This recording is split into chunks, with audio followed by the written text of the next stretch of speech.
If you start digging into the occult, you're opening a door, and you might not be strong enough to close it. And then you have to call me. Someone wrote into my show, said, Michael, if you could meet the devil. Met him twice, personally. How'd that go?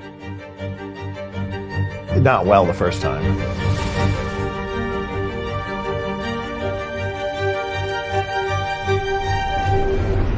Baudelaire said, the finest trick the devil ever played is to convince you that he does not exist.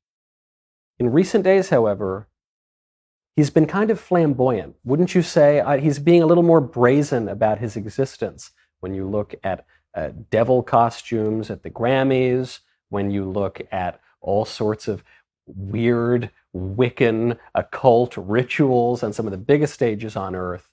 And yet some people still don't believe it. We are joined today, very fortunately, by Father Dan Reehil, not only a Catholic priest, but the exorcist here in Nashville. I am. Thank you, Michael. Thank you for joining. Good to be here.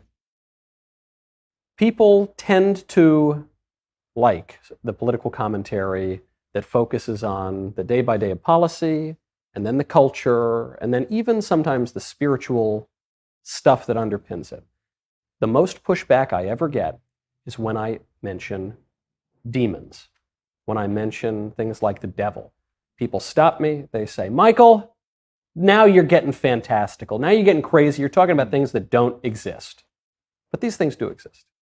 They do. I mean, if you're a Christian, any Christian, and you follow the scriptures, we know there was a war in heaven, and Lucifer, the most brilliant and the most beautiful of the angels, rebelled because of the plan for the Son, the Word, to become flesh. And he was horrified that God would lower himself to our nature. And so he said, I will not serve. And he was cast out with his minions, and they became the fallen angels, the demons, and they were cast down to earth.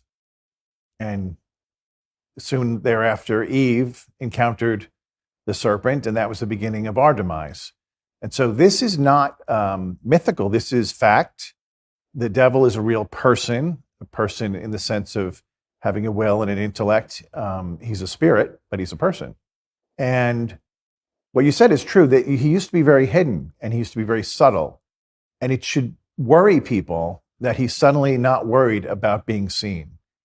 Because that means it's what most people would deduct from that is that he realizes that his reign is coming to a close, and he's using everything he has now to try to drag as many people down with him so we can be miserable in hell too. Now, what do you say to people who say, that's a nice story, Father, but I don't believe that the Bible is anything more than a collection of stories that have influenced the culture.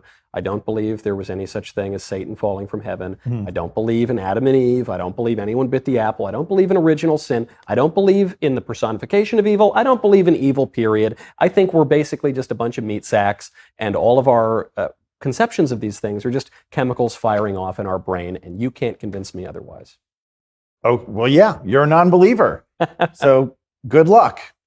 But that's it. If you don't believe, I can't make you believe. But that's your decision. And I would say you better really dig into what you believe a little more deeper before you make your final decision. Because think about the consequences. If you're right, no harm at the end of life. If you're wrong, you spend eternity separated from God. That would be a lot to risk. So just on basic common sense, it would be good to do your research a little deeper before you come to the conclusion, because I would say you don't believe, but do you really understand? Have you done any investigation into this? Have you read? Have you researched? Have you looked at, first of all, there's so many miracles in the church, just the Eucharistic miracles. Yeah. They baffle NASA. They can't figure out how they were done. And for people who are not Catholic, a Eucharistic miracle. The Eucharistic miracle would be in the course of a Mass when the body and blood of Jesus is transfigured from bread and wine. Now, during the Mass, we can't see that, but we believe it. But on occasion, to bolster the faith of the Catholic community, the Lord will actually allow the appearance and the accidents, you would call them, to be changed into the body and blood as well, which means the host starts bleeding and dripping human blood, male blood, from a man of Middle Eastern descent, and the host becomes the flesh, the cardiac muscle of a heart that's been horribly beaten and assaulted, and still has white blood cells even weeks after it's being tested. That's not explainable. So you'd have to say, how does that happen?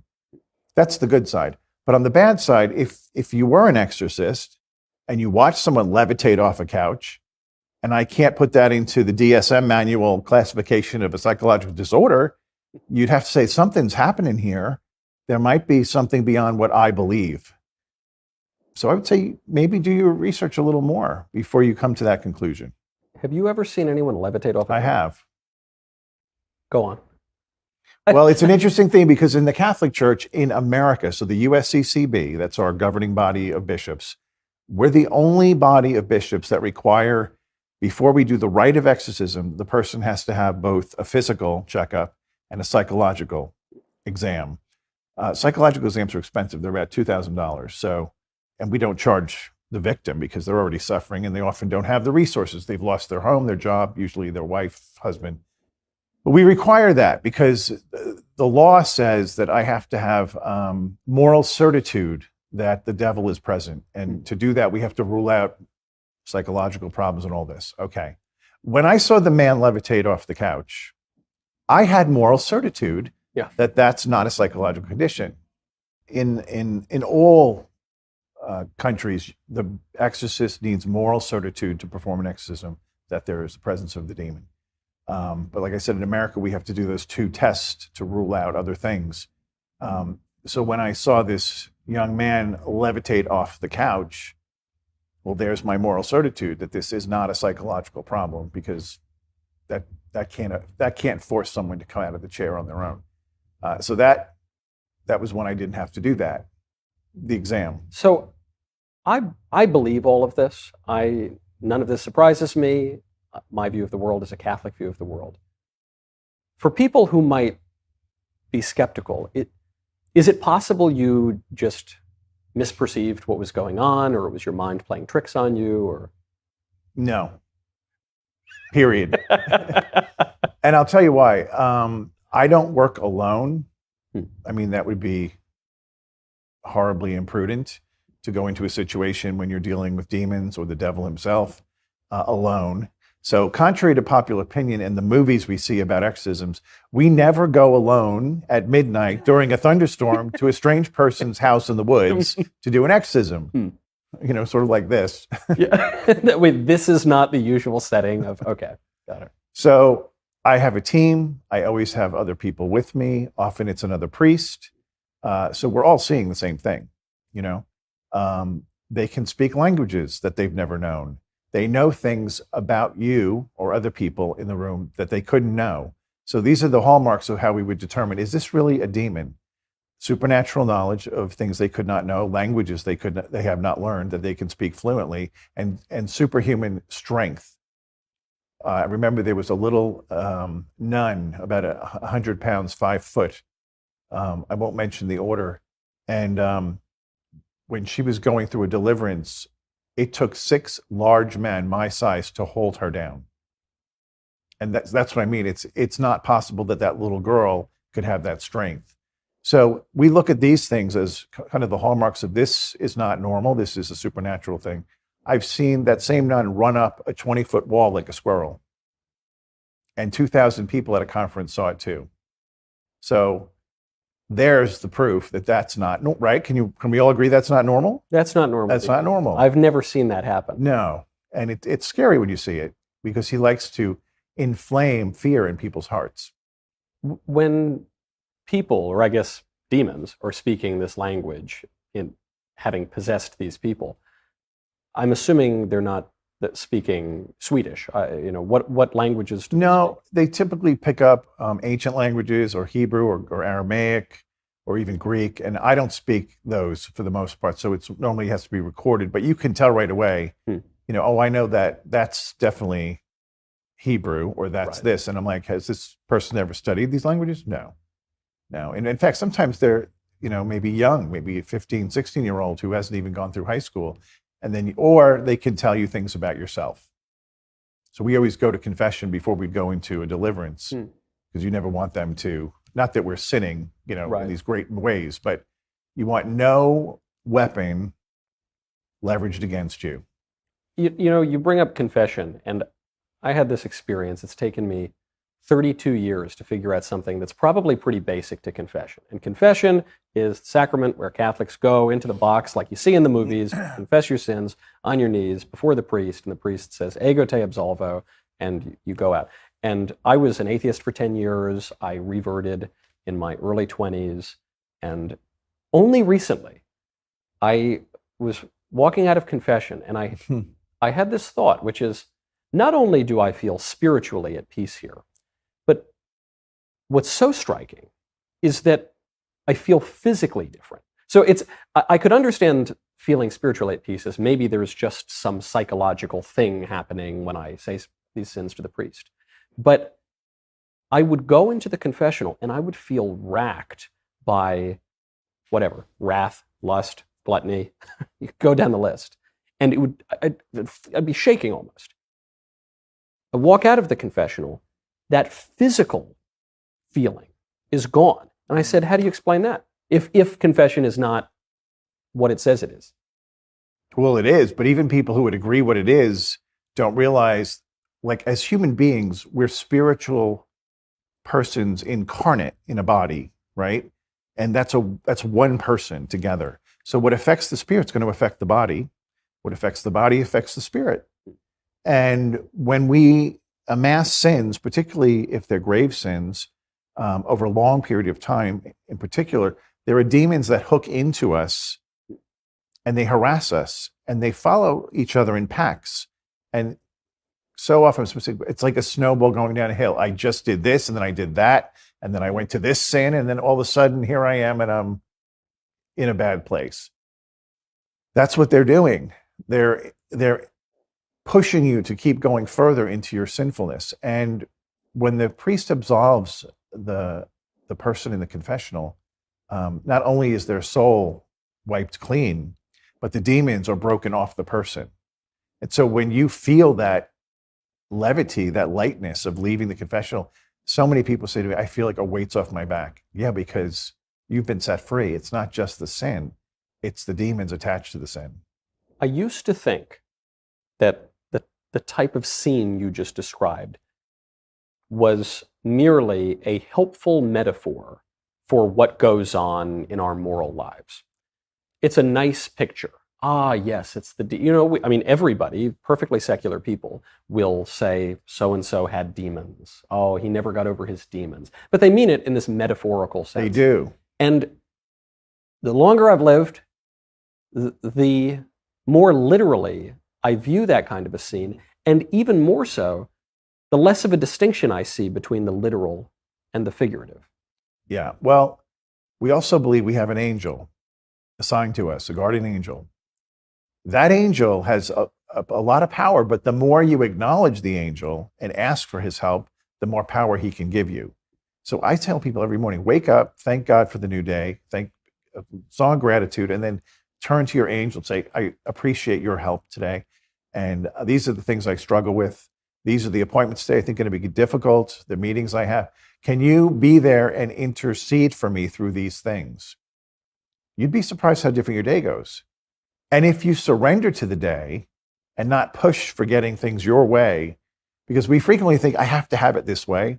But then if you let it go and see what God's going to do, if you've given him permission over the day, he will wrap it up in a way so much more clean, neat, and tidy than you could ever imagine that you could do.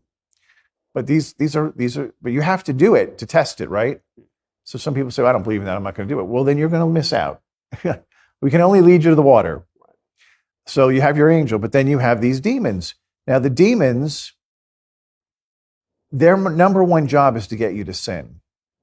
When most people talk about demons, they think of the Exorcist movie, the devil with the horns and the spear. He can appear that way, but 96-7% of his work is to tempt to sin, and all of his minions. Because when we sin, we break away from God. And once we break away from God, then they can really go after us. Like it's like there's a pit bull with a 5-foot chain. It's like stepping in to the 3-foot mark. You're suddenly now in the zone, right? Then they can really attack you. So if they can get you to sin, then they can really have a field day and really ruin your life. Coming after you physically, like the supernatural effects of the devil. I call the first, the sin is the natural. The targeting somebody through vexations or obsessions or oppressions or possession would be ways that we would say is the supernatural power of the devil to inflict harm on somebody. And what is the distinction between all of those tricks of? Okay, so vexation would and infestation is normally things that happen in somebody's home or in their space. It doesn't have to be the home, it could be the office, wherever, the car, where the devil can manipulate, move things, create chaos, losing car keys constantly, the computer constantly. Whenever I try to print a homily, it only jams for the homily, or it only jams when I'm printing out a prayer. That would be like, I'm like, oh yeah, so I have to take authority over that spirit of blockage. And then it just goes right through. But they can be bad, like the Amityville Horror would be the worst example of a vexation of a home. And then you have the person himself. So an obsession, a spirit of obsession attacks the mind. And people who have this sort of attack, it's the most horrible attack. They can't think. They have voices screaming at them all day, screaming blasphemies, putting horrible thoughts in their head, visions of suicide, and they can't sleep. So then they're even more in a bad way. They often will wind up in a mental hospital, but it's not a mental problem. It's a demon problem. And then oppression is attacks to the body. That could be through sickness, or in the worst cases I've seen, somebody who lives alone wakes up with bite marks all over the body. You've seen that? Yeah. Could it be? No. You can't. I won't even finish. You can't bite your own back, right? Yeah. I've not seen. It's not anybody. A dog. It couldn't be a. No. A dog didn't sneak in the middle of the night, lock the door when he left. No. Or scratch marks, or in the worst cases, you see people who will vomit things that are odd, like frogs or nails. I've only seen that when I went to exorcism school. I haven't seen it firsthand. But this is all possible in the realm of evil because they can imitate the power of God, but it's short-lived and it's not as powerful. Then if these things escalate and they kind of meld together, it would lead to a full-on possession where the demon, usually Satan himself, will take possession of the body. People think that they take the soul. You can't take the soul. You can't sell your soul. You know why you can't sell your soul? Because it doesn't belong. You don't own it. You can't sell what you don't own. But he'll trick you into thinking that, and then that puts the person in despair. So Robert Johnson, he's there at the Delta in Mississippi. He wants to be the best blues guitarist ever, and he sells his soul to the devil. At least that's what some album executive said decades later. Mm-hmm. He can't really sell his soul. Mm-mm. So instead, it's just the person inviting the devil in to their body. Yep. Okay. When you make a deal with the devil, it's an invitation. And he takes the invitation very seriously. He comes right in. One of the worst cases I've ever heard was from the Exorcist of New York City back about 15 years ago. He was telling me, well, it would have been longer than that, maybe 20, 25. There was a woman, a young girl at Juilliard, a violinist, and she was about to graduate. She was brilliantly talented, but all of her friends were getting job offers and she had none. And her friends remember always hearing her say the words, "I would do anything to be famous." Well, guess who's listening? Your angel's listening, but also there's other things in the room.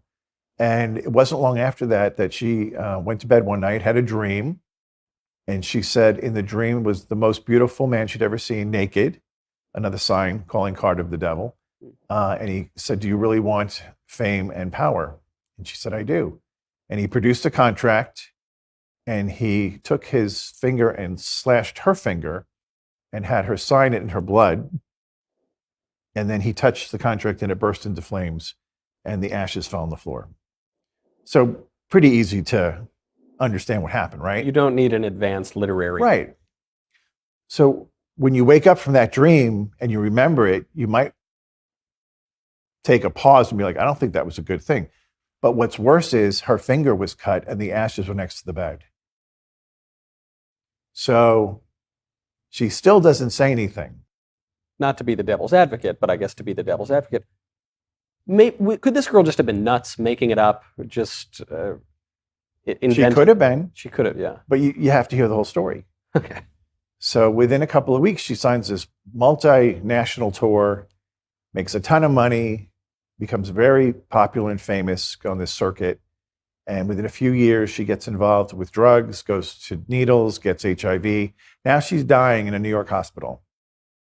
And this whole thing comes back to how this started. And she calls her Filipino mother and tells her the story. And mommy calls the chancery, hysterical. I need an exorcist right away for my daughter.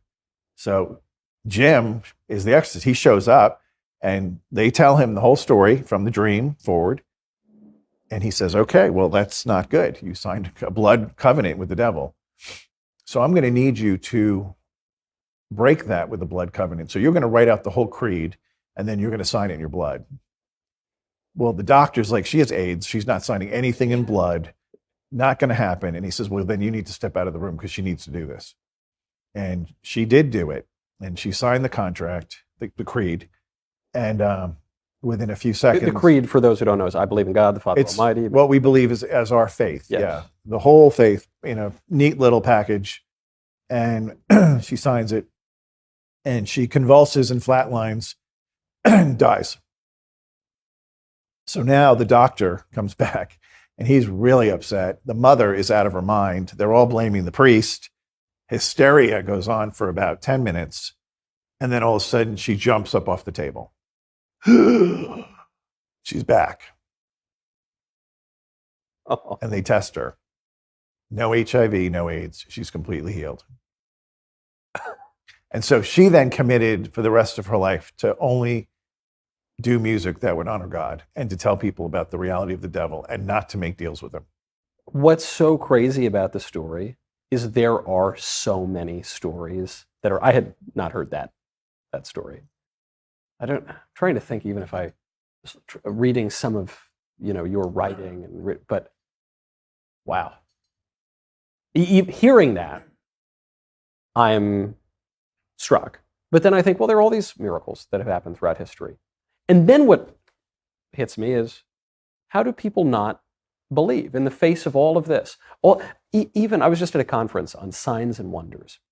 And so I was thinking of all these little coincidences, these improbable, perhaps naturally impossible things that everybody has experienced at some point in his or her life. Yeah. And when they strike you, you're so hit by them. And then 5 seconds later, you just go on with your life and it's as though they never happened.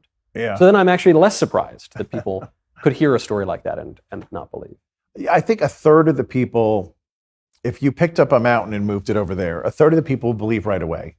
A third of the people will say it never happened. It was always over there. Yeah. And a third of them will be confused. And I think that's just the way human nature pans out. I've been pretty blessed in my life. I've seen so many miracles. I mean, so many that I expect them now. I used to be a contemplative hermit, just pray in the woods with a group of hermits for the most of the day. And during that time, the Lord one day said to me, he said, the days are fast approaching when the extraordinary will seem ordinary. The extraordinary will seem ordinary, meaning like the miraculous will be so prevalent for what I'm going to do that it will start to seem ordinary. But don't ever take it ordinary because it's all grace and you have to always acknowledge that this is a great gift.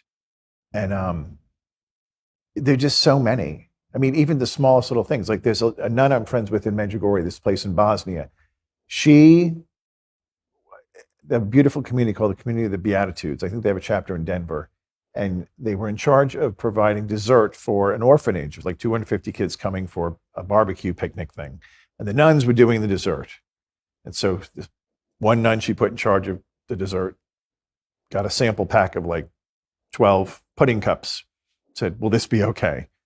And she says, oh, yes, wonderful. Make sure we have enough. And the nun who was purchasing them got the day wrong. And she thought the barbecue was going to be the following day, and they hadn't arrived when the kids showed up. And she said, we have a big problem because, I don't have the pudding cups. She's like, well, we have all the other food. I mean, they're going to eat. But put out the 12-pack at the end of the table.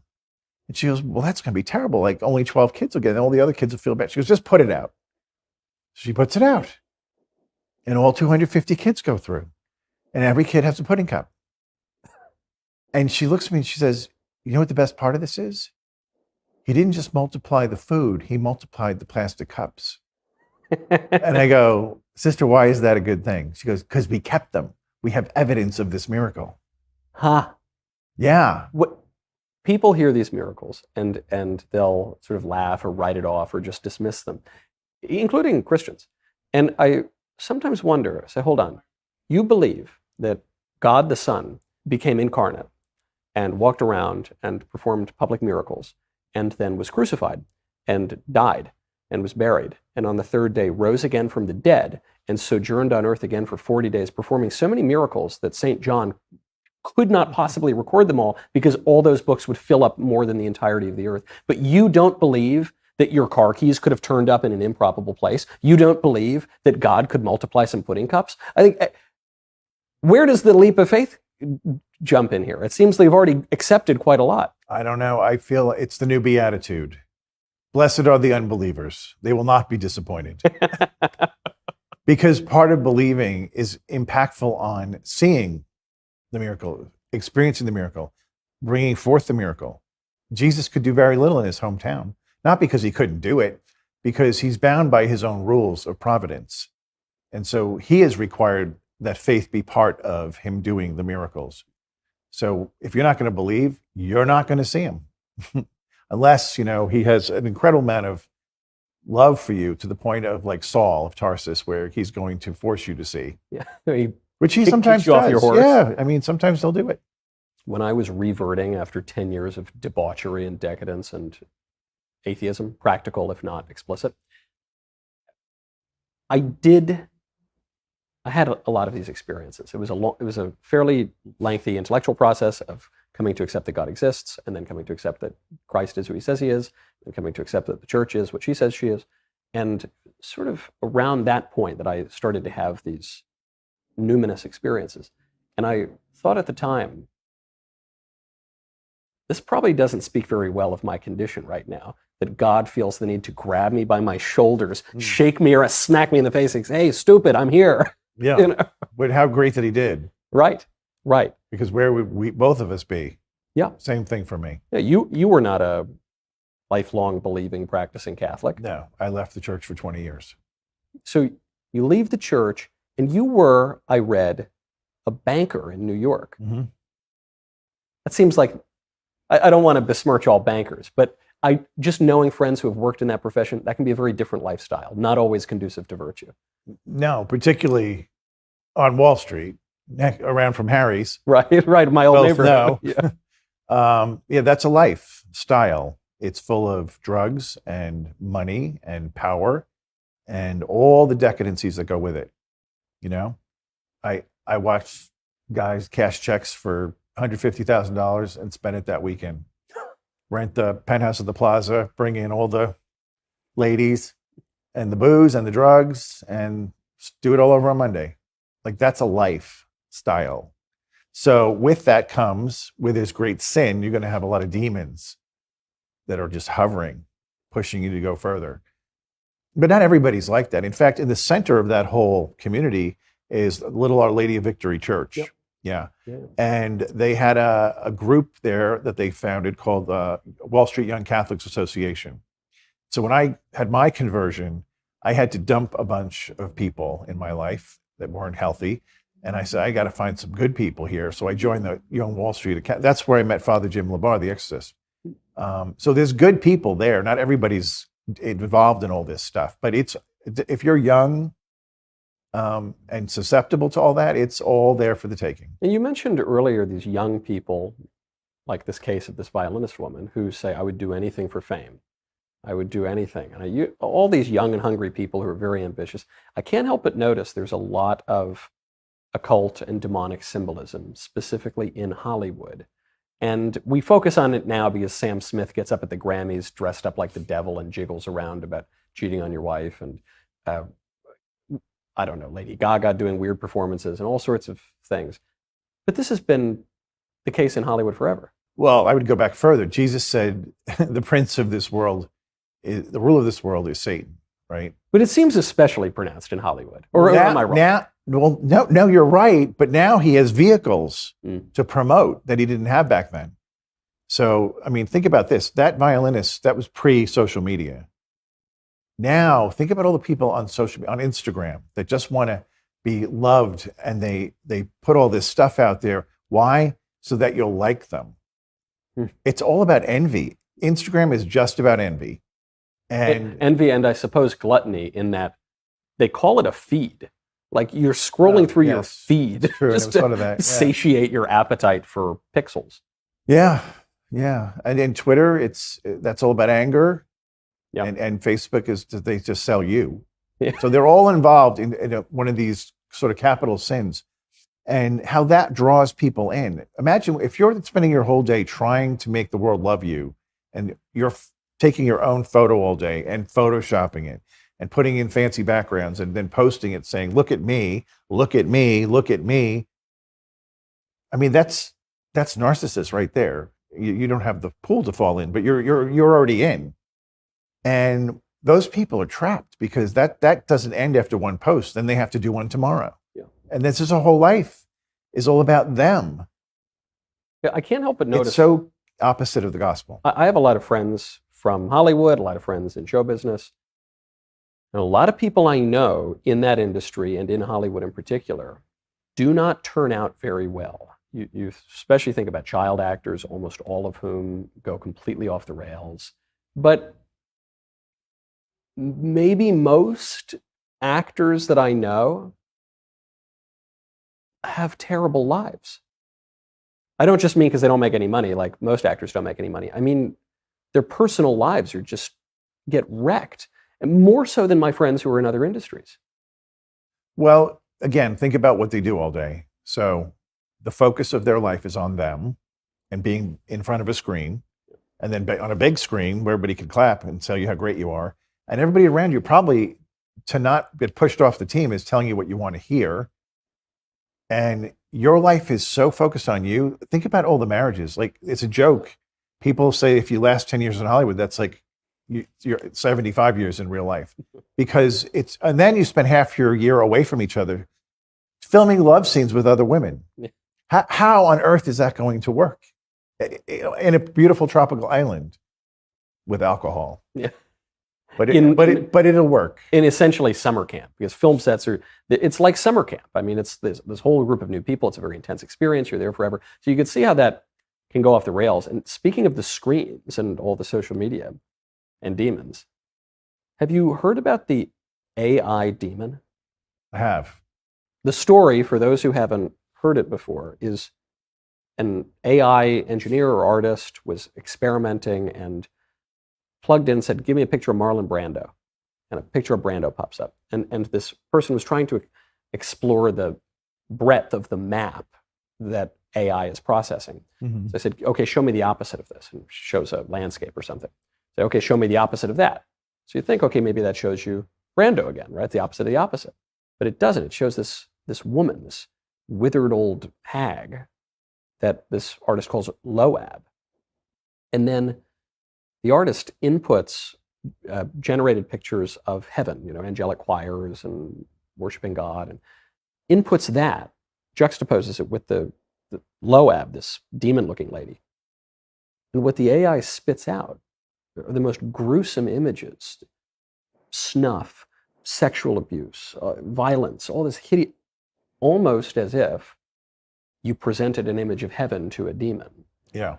Maybe the craziest part of it is, apparently this Loab demon AI lady persists. That is, she's kind of separated from a lot of the other images in the map. And so AI seems to like her. She keeps popping up. She doesn't get smeared and blurred with all the other images. And I'm reading about this and I'm thinking, is this just some weird, quirky coincidence, or is this a demon? Well, you can't know for sure. especially being third party, not present for the whole thing, right? That I didn't even hear about that one, by the way. I heard about the New York Times reporter who went to test the whatever it is, GHC, whatever. ChatGPT. Yes, and went in and started talking to the thing, and it was very civil for the first 5 minutes, and then that person left, and a new person came with a different name, and that person was much more intrusive, and started really pushing into her. I don't know if it was a man or woman, but their personal life. It was a man, and then out of the blue says, "I love you," to the man, and he's like, "Okay, that's weird. First of all, you're not real, and you're not a person." And then the thing starts telling him he has to leave his wife. She's no good for him. She's going to destroy his life, and it dragged him down a rabbit hole of horror, right? And when he got out of it, he couldn't sleep the whole night.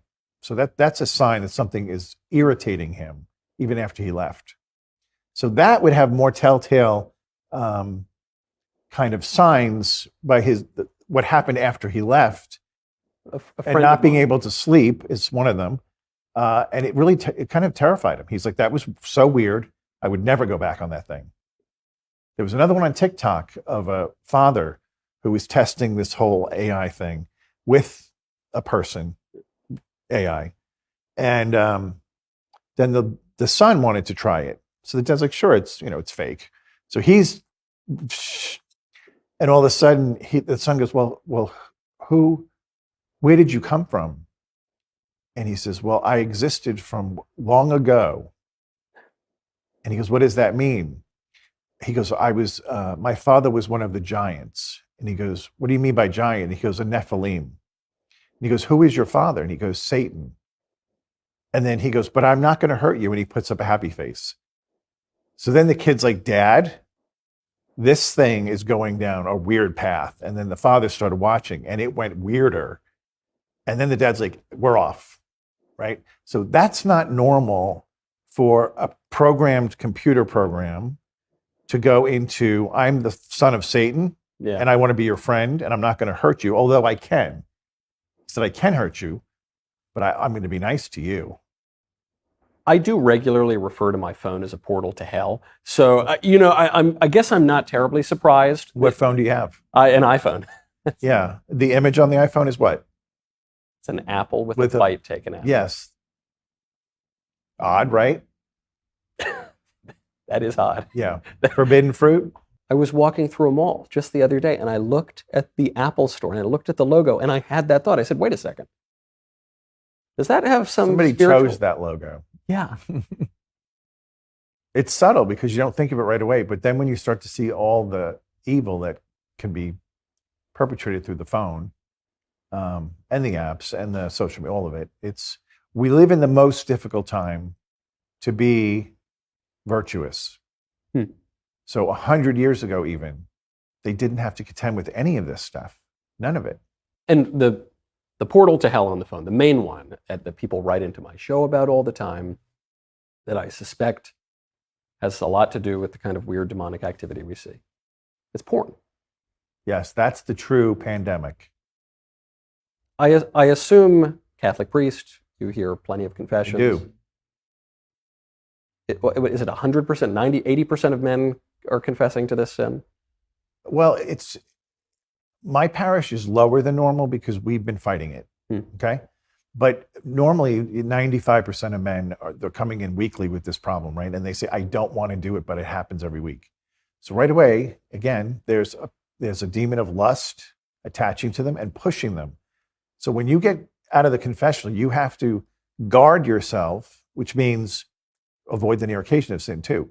So when you know you're vulnerable, if after you have a few drinks, you're more apt to open that up, then that's when you say, I'm not going to have the drinks, so I'm not going to go into my bedroom with the phone.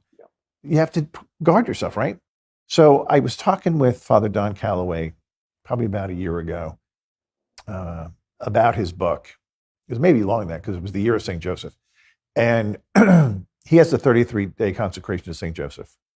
He was telling me that so many men have told him that once they do the consecration, they have no trouble with the lust. If they're really validly doing the consecration with their heart, not just reading the words.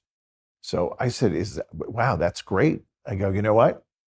I went online, I bought 500 books, put them in the confessional. And when somebody tells me they got that problem, I say, here's your solution. You're going to do this 33-day consecration to Joseph, and he will protect you. He's called the terror of demons. And most men will come back to me and say, it's helping tremendously. Like the push is gone. Now I have to just decide every day for virtue. So there are things out there to help us, but you have to choose it. People will write to me sometimes and say, Michael, I'm struggling. Often it's that problem or some other problem. Do you have any practical advice? And I know you're Catholic, and I know you're Christian, and I know but do you have any kind of like secular practical advice? Secular? I mean, honestly, Jesus says if your eye causes you sin, pluck it out. Throw away your computer or throw away your phone. Get a flip phone.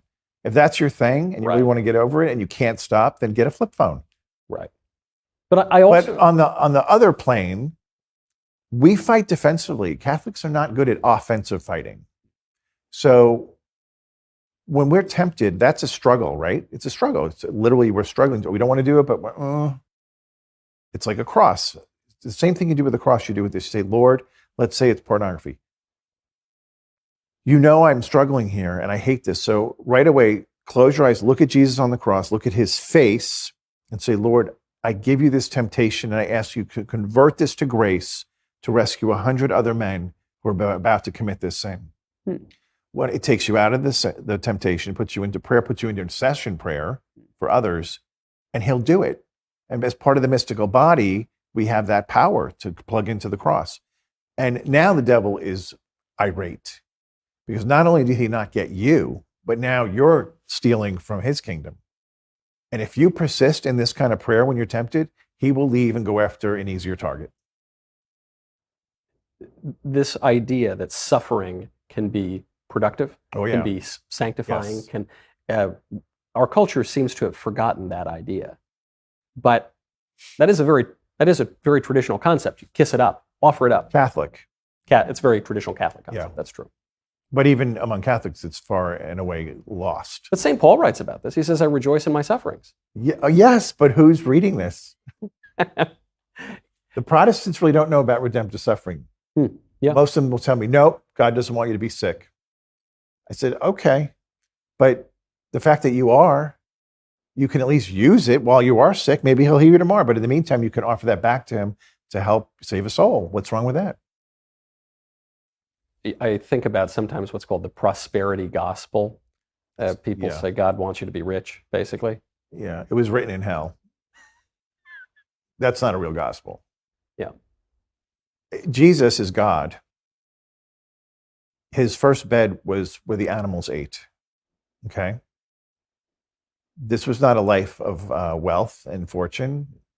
They were nomads. They had to go into a pagan country to flee from being murdered.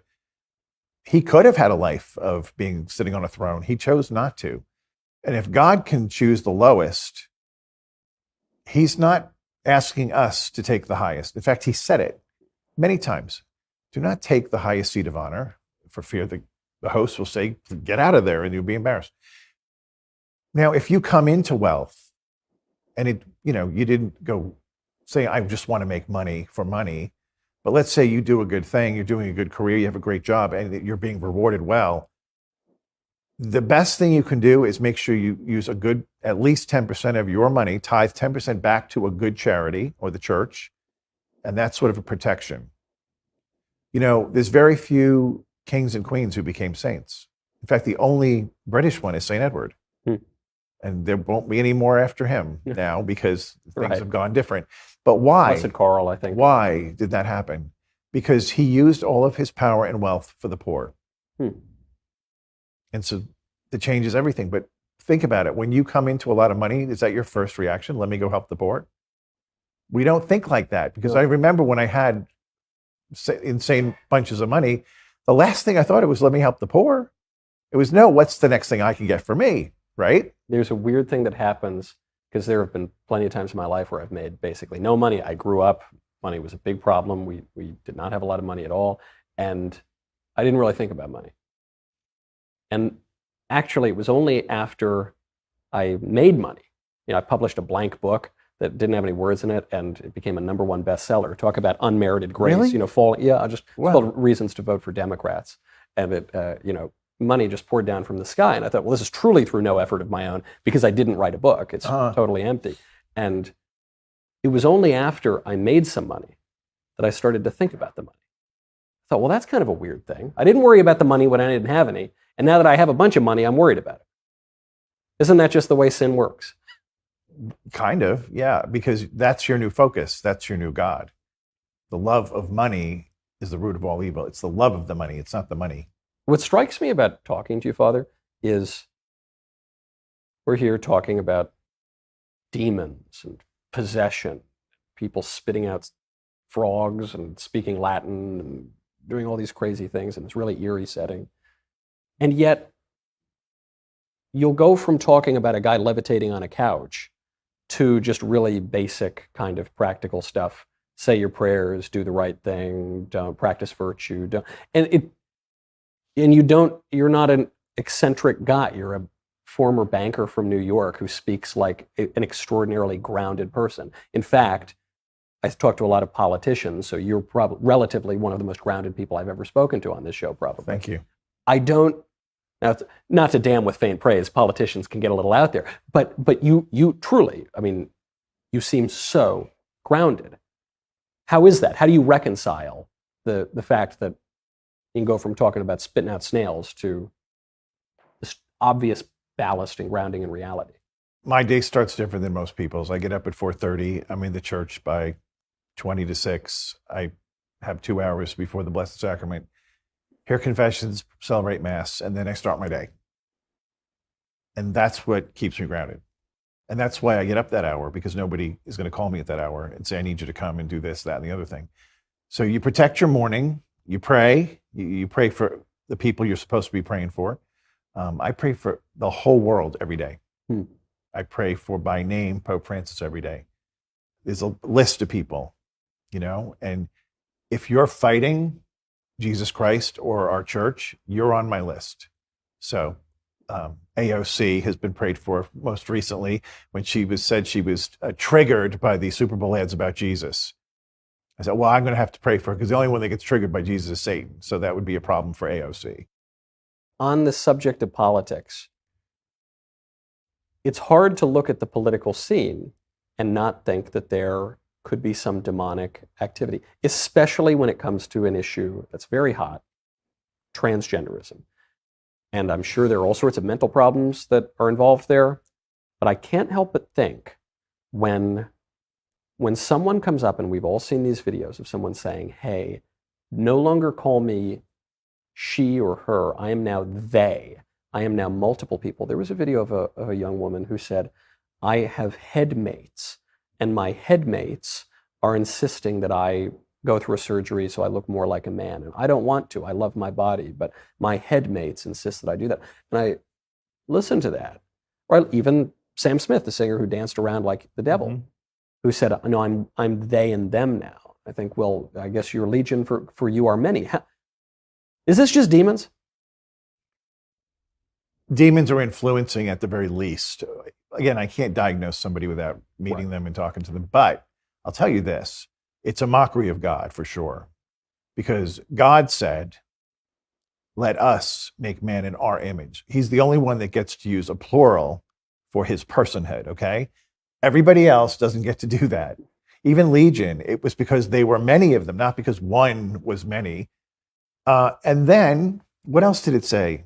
He made them male and female. Only God assigns gender. So this is man trying to become God. This is the same story in Genesis 3 over and over and over. It was pleasing to the eye and looked appealing, and so they went for it. They wanted to be like God. And this is the same thing. When you think you can assign gender, when you think you can terminate life, when you think you can start life, that's not your role. That's God's role. So this is the greatest affront to attack and blaspheme God that we've ever seen in the history of the world. And when people say these things, this pronoun thing, I think they believe it. Not all of them, but I think many of them actually believe what they're saying, but it doesn't make it true. It means they're very lost. They're very deceived, perhaps. And I feel badly for them. I don't hate them. I feel like, my gosh, how awful it would be to think you're in the wrong body, Right. right? It would be terrible. But I want them to be set free. Now, I'll tell you an interesting story. When I was a hermit, my superior was the Exorcist of Omaha, and we had a deliverance ministry and exorcism ministry. It was sort of like the last call when you had a problem with the devil. If your exorcist couldn't get him out, we had people flying in from all over the world that would stay with us, some for a week. That one little nun that crawled the wall, she was there for over a year. It took a year. She was satanically, ritually abused as a baby, and she didn't know it. And so that had to all come out. That's another time. So while we're there, Before you move on, no. okay, all right, I'll ask about it after. So this man who thinks he's a woman comes. This is long before. I was there from 2005 to 2010. So think about that. This is back when gay was the big thing, not transgender. And the mother of this young man said he wanted her approval, and she said, I can't approve of this. But if you go on a retreat to this group, and you really go on the retreat for the purpose of opening your heart to God, I will, if you come back and say you still want to be a woman, I will bless it. So he comes. So this is an intense program. So he's there for 8 days. 3 times a day he gets prayed with a group of men over him, right? And we're releasing images of what we see about how God loves him. And there's another group discerning on the side who are lifting him up and asking God to show us how to pray for him. And then he's coming to mass, and it's intense, right? Every day. We're not getting a lot of breakthroughs in the beginning. And then one of the discernment teams finally said, Lord, is there something we're missing? And the whole team got images of the Father. And we're like, we don't know much about who's the Father. Like, what about, because he had a father. Yeah. So one of the nuns says to the exorcist, can we have permission to call his mother who sent him here? So sure, go call her. So they call her. What's the deal with the father? And she starts crying. She goes, I never wanted him to know, but I got pregnant before I got married to what he thinks is his father. But that's not his father. And then she got pregnant by the man who was married to her, and it was a daughter. And he did favor the daughter because it was his. And subconsciously, this little boy learned, if I want to be loved by my dad, I have to be a girl. But he didn't know this. It was all like subconscious. Right. And so when we finally learned this and then started praying against this spirits of diversity and division and all these things, we took him through him being created by God in a meditation. Okay, and now God's looking upon you, and out of his love, he's creating you, and he creates your little heart, and it begins to beat, and he creates your little feet and your hands, your legs, and then he creates your genitals as a boy. And the demon went insane, screaming, these screeches from hell like you could never hear coming from a human. And that was the signal, like, we got it, this is it. We went back in, took authority over that spirit, threw that out, went back to the creation story, worked through the whole thing, got up to the genitals. He received it, he embraced it, went through the rest of his body, finished with a closing prayer of gratitude, prayed a prayer of protection over him. He went home loving being a man, and he eventually got married to a woman. The way you describe it, and I want to get back to the nun crawling up the wall because that's very interesting. The way you describe it is like an exterminator going into a basement and clearing out cockroaches. The way you're just very methodical. Okay, we're here, and these guys are doing this, and I'm doing this, and then we go through this, and that wasn't catching, and not this, and okay, and then we kind of identified a problem here. Then we investigated it on the phone, and then we figured, okay, so then we had to go back in with this spiritual chemical and go in with this spiritual tool, and then we cleaned it out, went back just to make sure it was all cleared out, and then we're all good to go. Yeah, it's not a science. It's not. It's sort of like firemen who work with fire. There's principles you can guarantee will always be the same, but you can't guarantee the way the fire is going to go in particular every single time. And that's because the person is individual, and their own life experience brings that to the table, which is different from the last guy we just worked with. So you do have to, this is the best way to approach anything with God is, I am your child. I'm here to serve you and help you with this person, but you got to show me what to do. Isn't that kind of what Our Lady said? I'm available. but I can't do that. So let it be done according to your word. You brought this person here for help. Show us what to do and we'll do it. Right. And that works very well. Is this a job that you wanted? Obviously, being a Catholic priest is, being an exorcist. No, not in particular. I didn't want to be a priest. I didn't want to be in the church. I mean, come on. Who could make this up, right? No, and generally, if you want to be the exorcist, that's a pretty good sign that you should be. Because if you're fascinated by the devil, that's not a good thing. He's to be respected in the fact that he's more powerful than I am.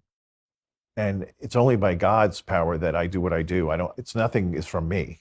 I am just the conduit that he works through. And I tend to be probably in a bad way fearless, which is helpful with this ministry. I don't get afraid because I really, if you want me to do it, I'm going to do it, but you have to protect me. And I can't imagine why you'd let him hurt me. Although I did have a woman who literally was on the floor like a snake. And I had my little handler next to me to protect me. And we're in a chapel in front of the Blessed Sacraments in the tabernacle. I'm doing the prayers and she flew off the floor in one movement. It wasn't like she got up. It just went whoosh, and she took my stole and wrapped it around my neck and started choking me. And it was a choke that was blocking my air. And I kept looking at my friend here and I'm like, do something. He's like, no. And I finally said, in the name of Jesus, stop. And she fell on the floor again. But that's the only time I've been attacked. It's also worth mentioning, you're a pretty big guy. I mean, the idea that some smaller woman would be able to actually choke you seems implausible to me. Well, flying off the floor seems implausible too. Flying off the floor also seems. So when I saw that, I'm like, this is not good. Speaking of the other woman that you alluded to before, the nun, you said she was satanically, ritually abused as a kid. Yes. This is the sort of thing when that phrase comes up, Mm-hmm. the really respectable liberal people will tell you, oh, that's a ridiculous conspiracy theory. That doesn't happen. Get off your tinfoil hat. There's no satanic ritual abuse that goes on. And yet, it does. Oh, yes. Why would they have reason to say that? How can you disprove something just because you haven't seen it? That's not logical. This is the part that a lot of people who are a little more secular or skeptical of all these, this is the part that they often get hung up on. It's not that someone would sexually abuse somebody else. It's not that someone would beat somebody else. It's not that someone would murder somebody else. It's that they would do it in a satanic ritual. That's the part that seems so absurd. If this is just a material world and we're all just bags of chemicals, why would people engage in satanic ritual abuse? And what even is that?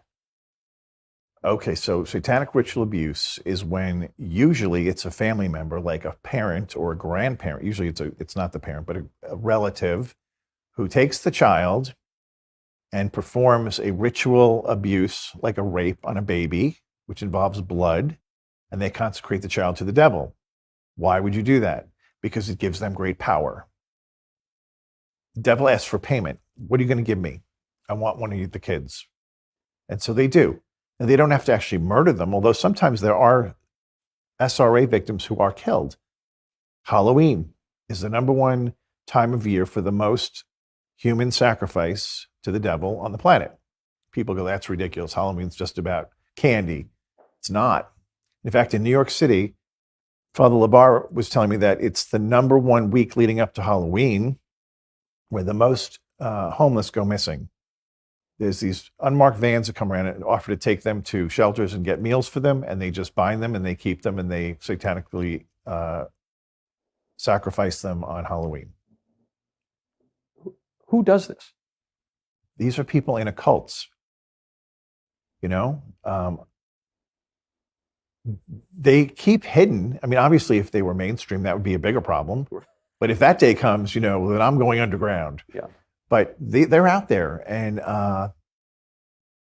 when I went off to exorcism training in Rome, these are seasoned exorcists that have been doing this for 20, 30 years that come in to teach what they've learned and what they've experienced. One of the most interesting things was a case of a medical doctor in Rome, who was invited to go to a party, and they said, there's a way you can like triple your income like that. Just come to this party. He's like, okay. Goes, a very normal party, very, bougie, high end. Drinks are flowing, heavy hors d'oeuvres, beautiful setting. And then all of a sudden, all these people come out with the black robes and hoods, and this weird ritual begins. There was something done to a child, but it wasn't murdered, but it was foul. And he was a bit horrified. And then they came over to him and said, we understand that you're interested in increasing your income. And he goes, well, I don't know about any of this. Yeah, I just wanted a get rich. They were like, scheme. Yeah. He's like, well, we're not going to ask you to do that. Well, you can just give us one of your children. He goes, what do you mean, give me one of my children? They go, just spiritually, not physically. And so he says, well, then you can have my daughter. I don't know. You look at me like that because I have the same mentality. Who would do this? But for some reason, he just had the influence over him that he would do it. Within 24 hours, the daughter starts having nightmares, then night terrors, then she's suicidal. And the father knows what's going on. So he finally tells the wife. And the wife is, as you can imagine, she's through the roof. So she calls the bishop, gets the exorcist involved. The exorcist says, this is a high-powered group running around Rome, that this is not the first case we've heard of, but they're not going to let you out. So we can do the exorcism of your daughter, but then you have to leave Rome. And he packed up and moved to South Italy because he was frightened from these people when he saw what they did. So you don't have to believe it, but that doesn't mean it's not real. Right. And when you see these sorts of symbols all over the place in your face from Hollywood or wherever else, you have to think, okay, well, the symbols mean something. Some producer is making the choice to put this symbol out there. People are engaging in these things. Even the videos that come out of all these weird secret societies where, one of them, they're worshiping a big owl statue, or they're the Bohemians. The Bohemian Grove, or you see these, I know of certain rituals, from secret societies at my own alma mater, and everyone thinks they're just kind of fun and, okay, you get into a coffin or something like that. And probably the people doing it just think it's kind of a fun thing, but you are doing it. It is a ritual. Even if you think it's just a silly little act to go worship an owl in the woods. Well, why are you doing it? Doesn't have some meaning? Yes, and because we're corporal beings, we have bodies, what we do matters. What we do matters. And a lot of people think, well, I didn't mean anything by it. Well, that doesn't matter. When I do this, right, the Lord knows I'm invoking the Trinity. Now, if a pagan does that, are they invoking the Trinity? No, but it probably still gets the Lord's attention. Oh, look, there's somebody making the sign of the cross, but they don't know us. Maybe we'll go visit them. The devil does the same thing. A lot of the ritual things people do, a lot of the yoga movements were originally tied to spiritual entities. And so when you make the movement, even though you're not thinking I'm inviting this thing in, maybe you are. So I tell people, be intentional with what you do and do the things you desire to do, and don't do the things you don't mean to do. Because what a horrible thing to go through life not knowing that all the things we do actually have an impact in the spiritual climate. When I sin, even if it's a personal sin, pornography, yep, it has effects on other people. Right. This we saw in religious life, because when you live in a house with 9 guys, when one guy falls and commits a sin against lust, that spirit goes through the whole house.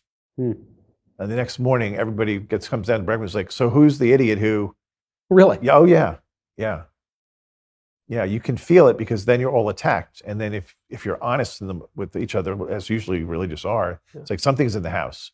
Did anybody get attacked? Oh, yes, I did too. And then we're like, I'm sorry, that was probably my fault.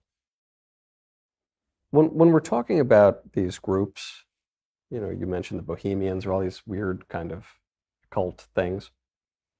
It's often powerful people who are associated with them. All the stories about the Freemasons and And then you think, well, it says right there in the gospel that the devil is the prince of this world, and there are principalities and powers and spiritual wickedness in high places. So not to get too far down the rabbit hole, but I've been convinced over the last 3 years that the difference between a conspiracy theory and the truth is about 6 to 9 months. Is that stuff just all true? What stuff do you speak of? That these weird societies that have weird black hoods that show up at these cocktail parties in Rome with the canapé and the champagne, that they actually exist and powerful people are parts of They do exist. and they believe it. I believe the elite are part of it. Would I say every rich person is involved? No. Like there's the St. Edwards out there. Yeah. But I think at a certain level you get invited in, just like that doctor, right?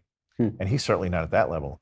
But there is a story I came upon about a year ago of a Swiss banker at the highest level of banking. So we're talking global banking of billions and billions and billions of dollars.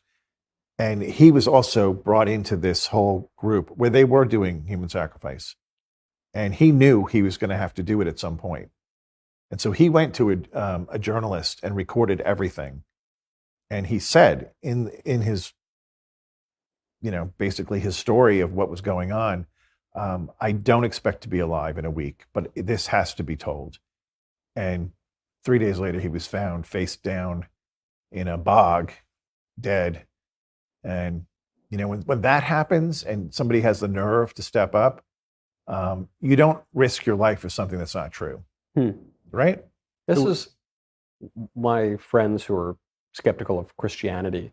They'll say, well, maybe it's just all a legend. Maybe it's all kind of made up. And I thought, well, 500 eyewitnesses to the resurrection, and the Gospels were written, earliest Gospels written within just a few decades of the resurrection. And putting all of that aside, why would 11 of these guys go off to their deaths?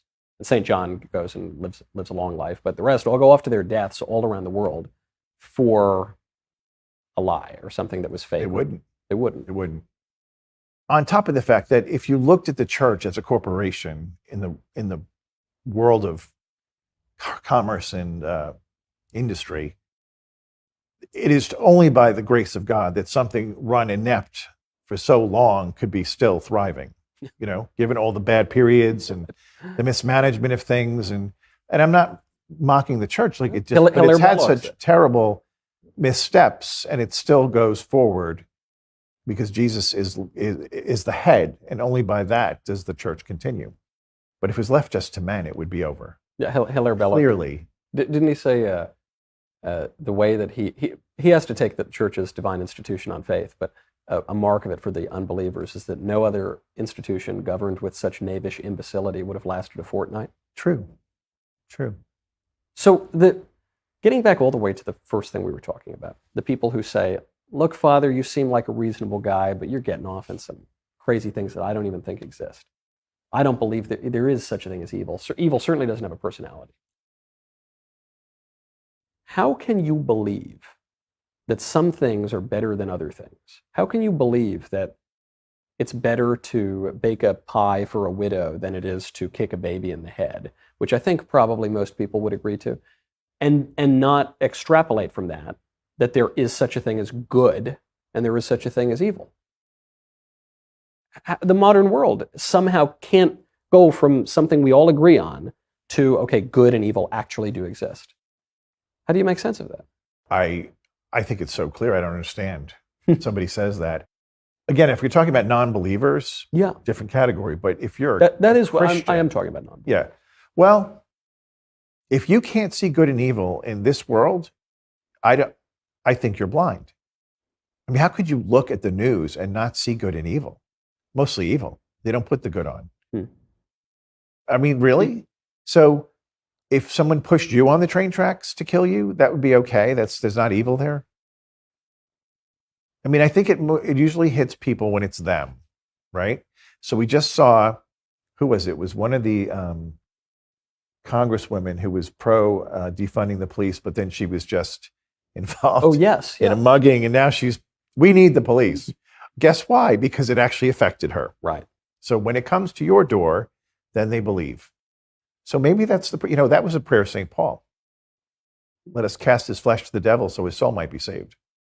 It's a harsh way to treat somebody, but it'd be better to come to reality before death than lose eternal life.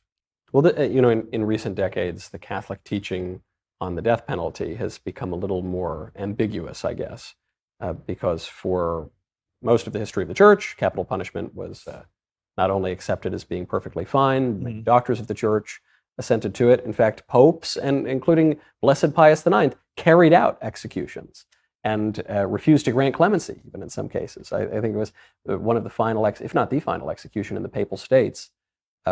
Blessed Pope Pius IX was asked for a reprieve, and he said, "I cannot do it, and I do not want to." And the guy was executed in the Papal States. But now we're told, no, this is a horrible thing.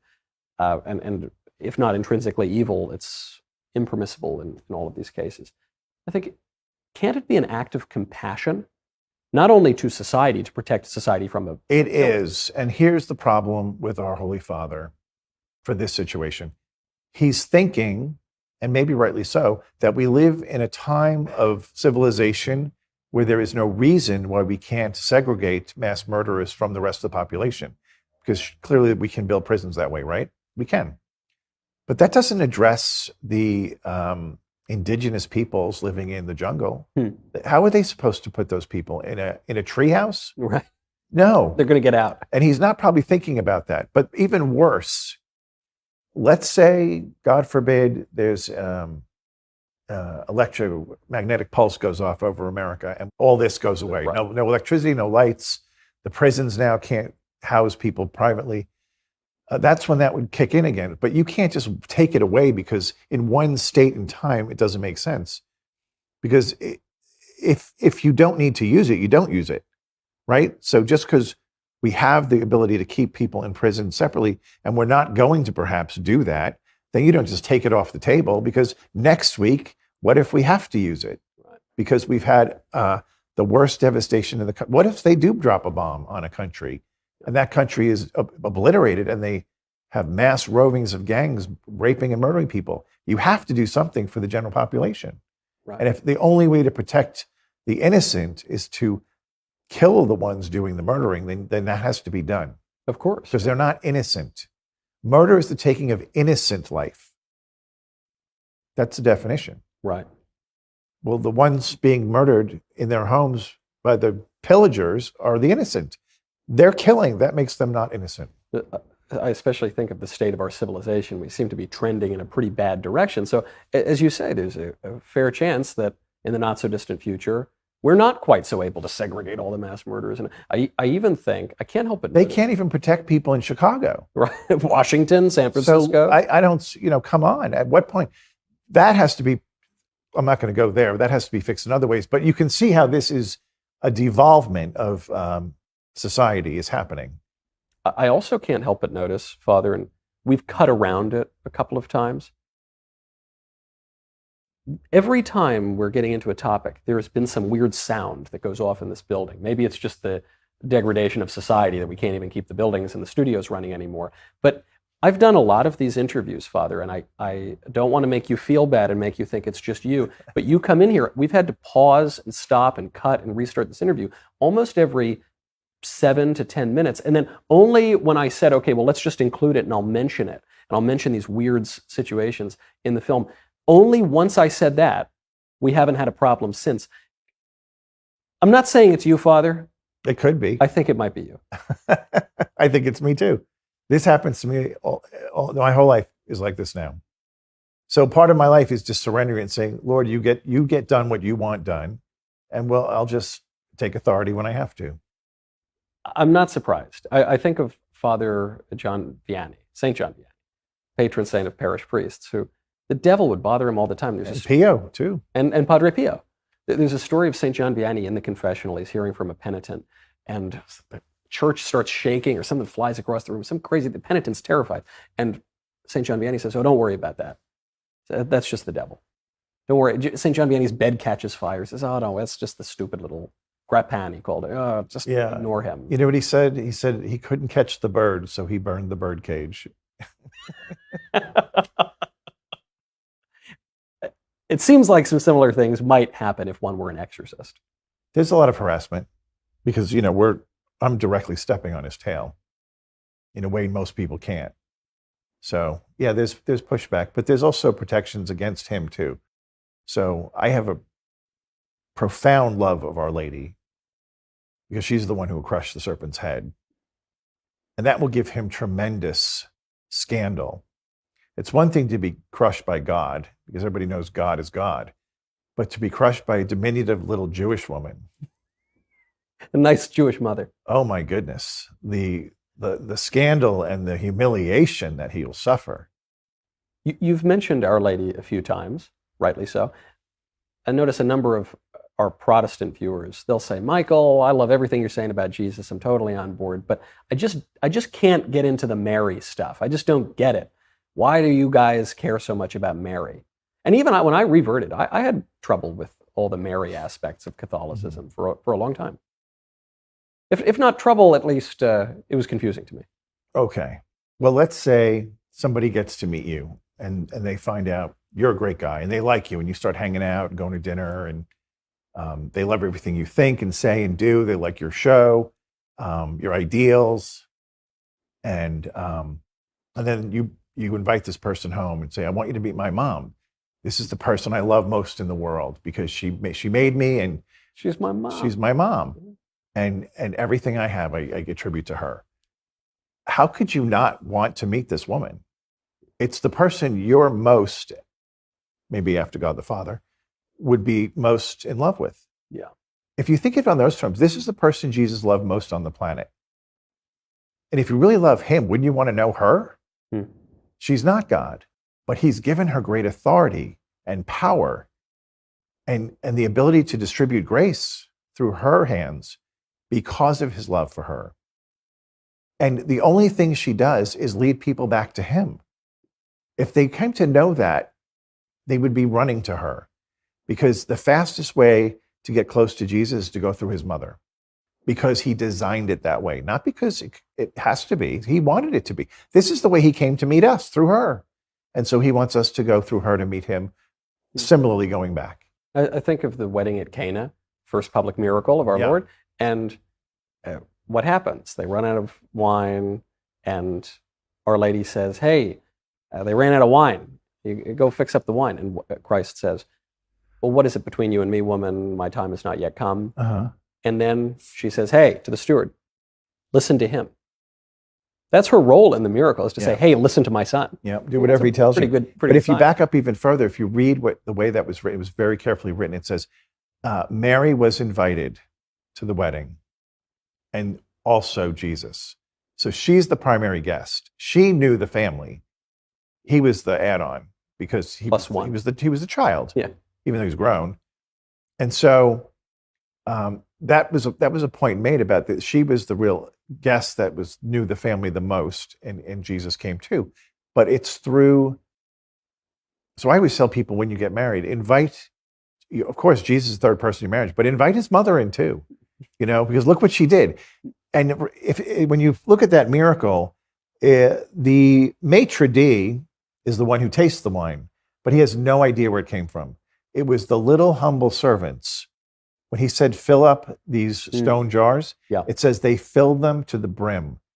You know how much a stone jar would weigh that holds 30 gallons? It would weigh a lot. And so I would be like, maybe he doesn't need the whole thing. Maybe we'll just fill it halfway. No, they filled it to the brim. They were obedient, and they were the ones privy to the miracle.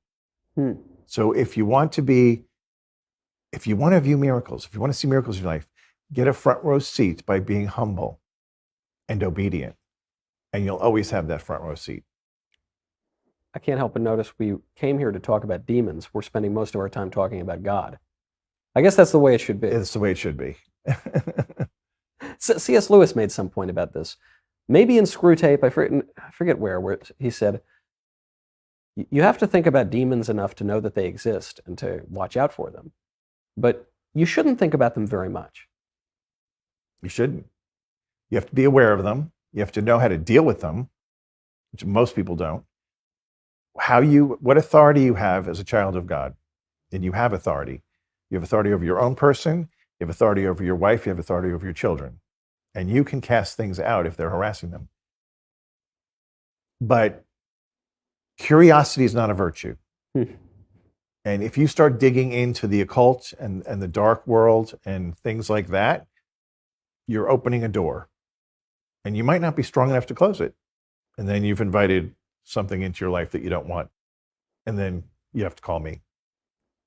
Someone wrote into my show, said, Michael, if you could meet the devil, I said, I don't know, I probably have met the devil a few times. Don't wish I... Met him twice.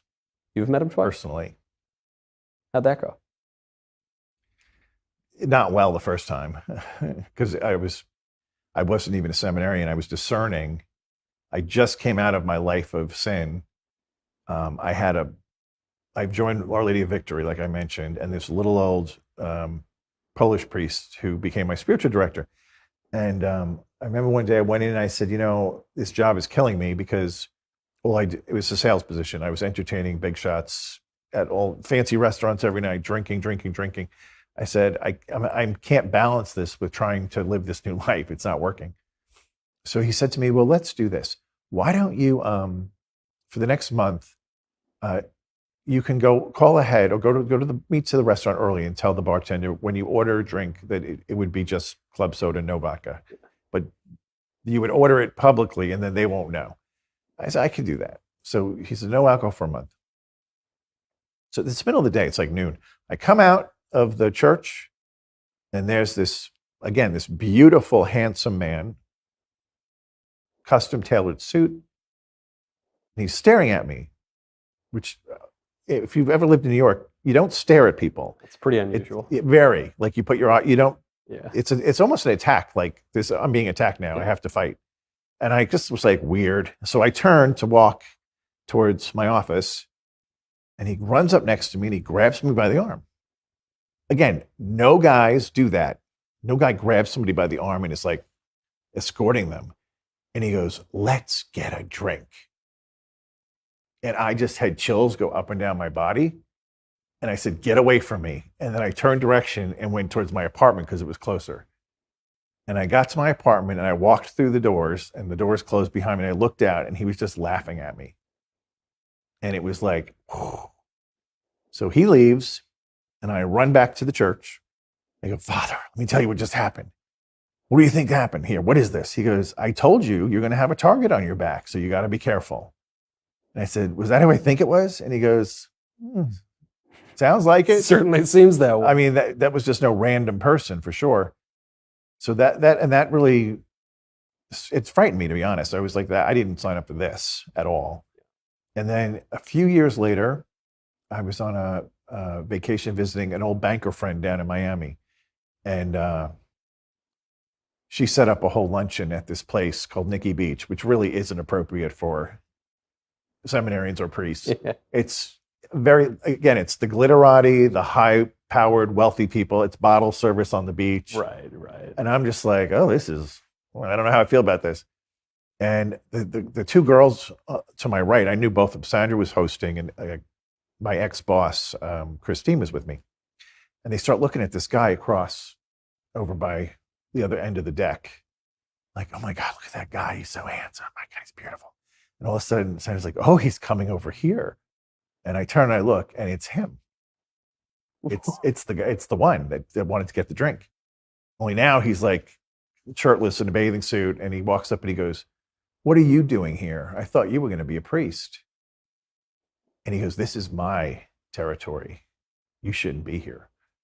And both the girls got flipped out. They were like, they had the scare mechanism. Like the face that I'm making right now? Yeah, literally like, danger, Will Robinson. And Christine's like, get the check. And she threw money down. She's like, we're out of here. And we left. But like, when those things happen, God allowed it, yeah. Right? So for me, I felt like I wasn't supposed to be there. And God was letting me know, you have no place going to places like that anymore. Don't do that again. Right. The devil, whether he wants to be or not, it can be a tool of Absolutely. God. Absolutely. He's not more powerful than God. He's nowhere near as powerful as God. And his own will be foiled in God's providence ultimately. And the fact that you had these friends there who saw it, who reacted that way, who can attest to it, it wasn't just you had a daydream or something. No, they were visibly shaken. And to this day, they talk about it and they get spooked just talking about it. I don't know. When I say maybe I've met the devil, I mean, I've engaged in all sorts of sins. I don't know that I've ever actually met the devil, but I'm pretty convinced I've met angels. I'm quite convinced of that. And also in New York, there's a lot. New York is a spiritually rich place, I guess. But improbable kinds of meetings. Again, in New York, strangers don't come up to you. They don't look at you. They don't. Striking up conversations in the strangest of places. I mean, I sometimes fear when I tell these stories that it's like when you wake up and you tell your wife about the dream you just had, and she goes back to sleep before you get the first sentence out because it's so boring. It's very interesting to the people who have the experiences, but unless they're as shocking as your two with the old devil. But when those experiences happen, you meet someone, they strike up a conversation. There was one guy, all right, I'll get into it. There was one guy, I was really down in the dumps. I was working in politics and show business, as I guess I still am. But I was just right out of college. I was back in this reversion moment. It was really spiritually rich. There was a lot of temptation and sin, and there was a lot of shocking grace and kind of numinous experience. But I was kind of down in the dumps because I'm not doing great in my career. I just got out of school. I went from being the big man on campus to being some nobody guy in New York. And I'm on the subway on the 6 train. Mm-hmm. And I forget exactly which direction it was, but it was either I got on, or either this happened at 28th Street going uptown or 33rd Street going downtown. Okay. And I'm on the train, and this kind of funny looking black guy and this lady walk onto the train, and they're clearly together. They go, she's standing over here, and then this guy sits down right next to me, and I'm just trying to read my Kindle. So he's just looking at me. Says, "Hey, who are you?" It's like, "Huh? Oh, I'm Michael." He was like, "Oh, my name's Michael too. Oh, We're angels." I said, I had just come back into believing in God and the church and everything. I said, "Oh, yeah, how about that?" He goes, "So what do you do?" I said, "Oh, I work in politics and show business," or so, essentially unemployed. That's not the. I said, "No, I'm not doing very much." yeah. So, "Oh, don't worry about that. You'll be great." Train comes to a stop. He stands up, walks off the train. Doesn't even look at the woman he walked on the train with. And the thing that's so weird about this, and you will know this as a New Yorker, is on that train,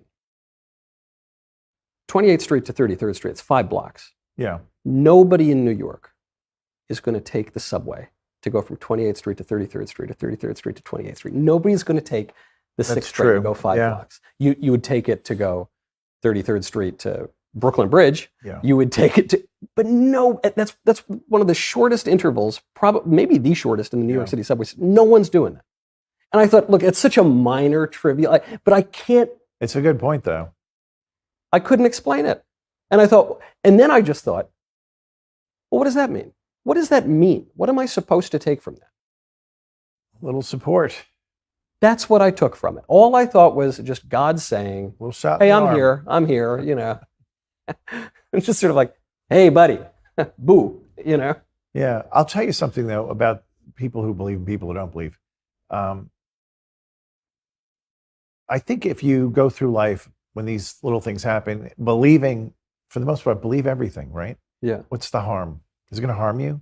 No. But it actually makes you live a more uplifted, happy life than somebody who goes through the whole life believing nothing. Because that's a horrible way to live, to believe nothing is happening. It's almost like there's 2 strains of thought about how you interact with the world, especially in New York. Yep. You can believe everybody's out to get you, and occasionally somebody's nice, or you can believe everybody's basically nice and occasionally they fail you. Yeah. It's so much better to live thinking everybody's basically pretty good and 1 or 2 people are going to get you, and it's okay, I'll deal with it. Yeah. But to think everybody is out to get you, then every moment of your life is in defense and attack mode. That's no way to live. Yeah. I know people that their marriages are like that. Like they're in a marriage where they feel like they're in a battle all the time. And I'm like, Yeah, I do. you're not going to make it. You can't go that long in that kind of a stressful zone without somebody giving up. What do you say to people, many have asked me this too, say, I want to believe. I think Christianity is good. I think it's good to go to church. I recognize the life I'm living is kind of dissolute and pointless, and I'm somewhat depressed, but I want to believe. I just can't. Faith is a gift. Ask for the gift. It's that simple. But the biggest blockage to believing is pride. That's really true. Pride is the mother of all sins. And so it would be good to think about all the ways in your life you've blocked God or rejected God or said, I don't believe in you, I don't want you, and then say, Lord, I'm going to repent of having this unbelief. And even though I don't know you, I'm asking you to come into my heart and reveal yourself to me and make it evident that you're with me and you're here. And he wants you to know him more than you do. So if you make that effort, he will do it. And suddenly you'll find yourself looking at the world through a whole different lens, like, wow. And you'll start seeing these little connections like you're seeing. Like, I don't know if it'll be a man saying he's Michael an angel, but could happen, right? Because we're living in the most disobedient age, I think, in history with regard to rejecting God. It's at a level I've probably never seen. And the scriptures tell us that when sin abounds, grace superabounds. So if you stop and say, I don't believe in God, but I want to, I just don't. And then you turn to God and say, as an act of faith, I'm reaching out to you to say, if you're there, please let me know you're real. And heaven's going to move a big spigot of grace over your head, and you're going to get pummeled by Niagara Falls, and you're going to come out of it going, I do believe in God. And that's the first step. You have to take the step. The pride was certainly a big part of what got me, because I fell away when I was 13, and there was the sex abuse scandal, didn't help. There was the weak catechesis and the kind of felt banners, hippy-dippy stuff that was not great for a teenage boy. And but it was the new atheists, Christopher Hitchens, Daniel Dennett, Richard Dawkins, Sam Harris. They, going back and revisiting their arguments now, I think, wow, those are perfect arguments for a 13-year-old boy. Mm-hmm. They're not good arguments to convince someone who's in any way educated, but they really do appeal to a precocious 13-year-old boy. And actually, my path back into the church was in a way another kind of appeal. It was inverting that appeal to pride, because I used to think all the smart people were atheists, and then I came to realize pretty much all the smart people were Christians or theistic. They believed that God, throughout history, just statistically, 100% of smart people have believed that God exists. And that helped me get back in. I think that's a big stumbling block for a lot of people today. They just feel that religion is for stupid people. Well, yeah, that's what they will tell you, the communists. I mean, that was the whole argument. It's the religion of the masses, and that's the first thing they do away with to control the people, get rid of the religion. Or they think they get rid of it by shutting it down. But I think people in general underestimate the immensity of God in his intelligence, in his power, in his everything. Like, we tend to sort of put him on our level, thinking we can outsmart him. I mean, even, a communist government thinking, if we just shut down the churches, God will go away. Yeah. Really? Yeah. Do you know who this is? Yeah. Do you know he made everything, even the whole universe? But you close the church, and now he's just going to pack up and go home. Oh, no, we were beaten by the Sandinistas or whatever. It's kind of funny when you think about it, but it's the same with an individual to think that. But part of the problem is they might have such an image of themselves that isn't that great. Why would God make me and then I don't even know who he is? Because, of course, the enemy's always whispering in your ear, there's no God. If there was, wouldn't he love you and take care of you? And so they start believing that tape that gets played.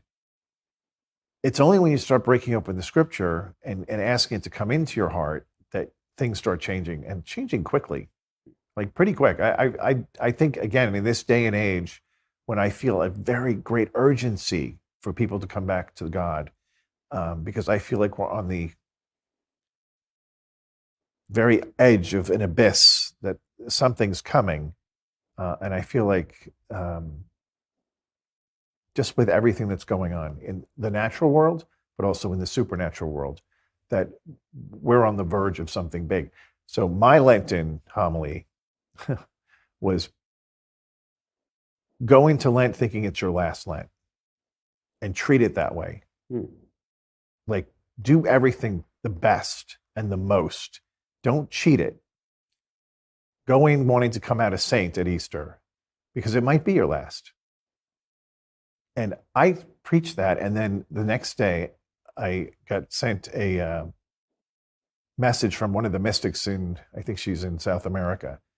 And it was Our Lady. Now, I'm not saying this was a true, but the fact that this came to me unsolicited and nobody knew what I had said, because this was just a generated email from it's not from a person, it's from the website. And she said, treat this Lent as though it's your last. I said, oh, okay.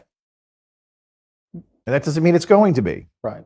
But we do things differently when we think it's the last time. Right.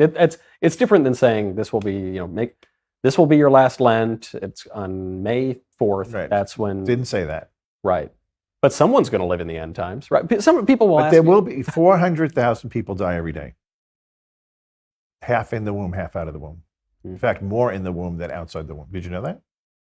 I knew that in certain places, globally, more people die inside the womb every day than everybody outside. Who dies outside the womb, heart attack, cancer, AIDS, accidents, natural causes, murder, that's about 175,000 or so a day, and then 200,000 a day in the womb. More. So more people die in the womb than outside the womb. Imagine how that is. Imagine how heaven looks on that. We read accounts of human sacrifice, baby sacrifice in the Bible, the Hittites or whatever, and you see it in some of the indigenous populations before Columbus arrived, practicing all sorts of human sacrifice. We look back, we say that's savage, that's barbaric. We are practicing human sacrifice on a far greater scale than any other historical epoch. Not even close. Yeah. And just to touch back on some of the occult stuff, there are witches who go on record saying they'll pay for abortions if they can be present for the abortion. Okay, why do they do that? Because since they paid for it, they're making the sacrifice to the devil. This is documented. This isn't right. This is real cases of women who said this. The woman came up to shit. She wanted to pay for the abortion, and turns out they've looked them up and they're a practicing witch. The other thing, going back, I'm just tying up loose ends here. So when we talked about the transgender, I don't know if you know this, but one of the ancient images of Satan is Baphomet. Yeah. Okay. What is Baphomet? So he's got the goat head. Yeah.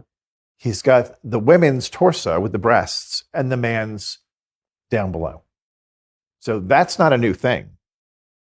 So imagine the devil, he identifies as transgender as that image. I made this point the other day on the show, not explicitly or directly with regard to Baphomet, but I just said, isn't it odd that depictions of demons tend toward androgyny, transgenderism, this kind of hatred of the human body as it is actually made? They hate us. They hate us. But why do they hate our sex? Why do they hate our sexual complementarity and difference?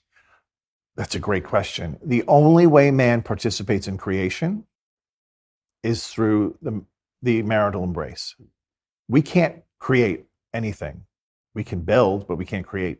But when we come together and make a baby, man actually participates with God in creation. The demons can't do that. They can't create. They don't have bodies. Can't create. So the fact, that's one. The second is that the Word incarnated in human flesh drives them crazy because it elevated humans above them, because now this divine person has a human body. That's the two reasons they hate us. So we're talking about physical things. I know a lot of people are going to say, look, I have faith. I believe that evil exists and demons and the devil and God and the saints and the angels. Maybe not the saints, they would say. But I believe in pretty much all of it.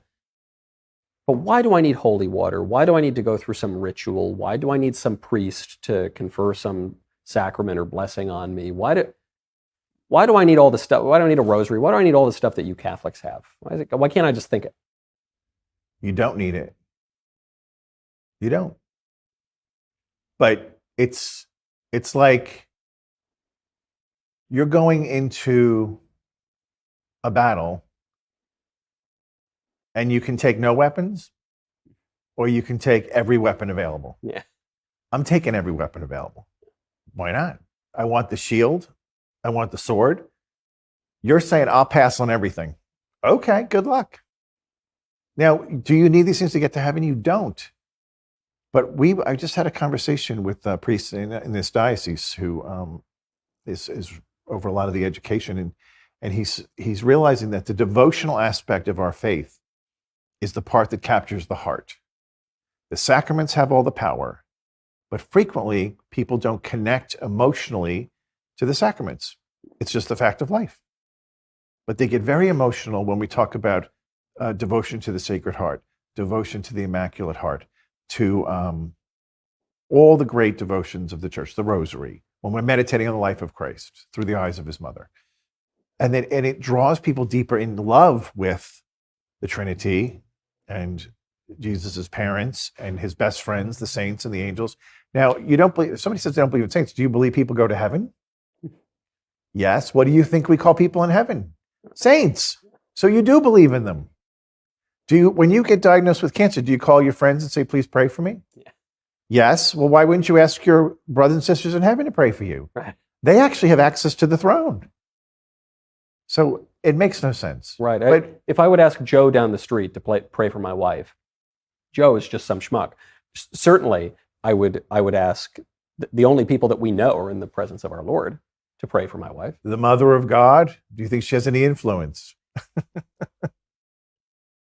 And the physicality of it, I guess that's something I keep coming back to, and it's probably what's most jarring for people about the idea of an exorcism is that some person is levitating and some person is spitting something out and some things are happening on people's bodies. Mm-hmm. And it's almost as if people can totally get that there is a spiritual thing, Mm-hmm.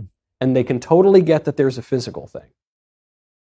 But it's very hard to believe that they intersect or interact with one another. Okay, but I mean, they do.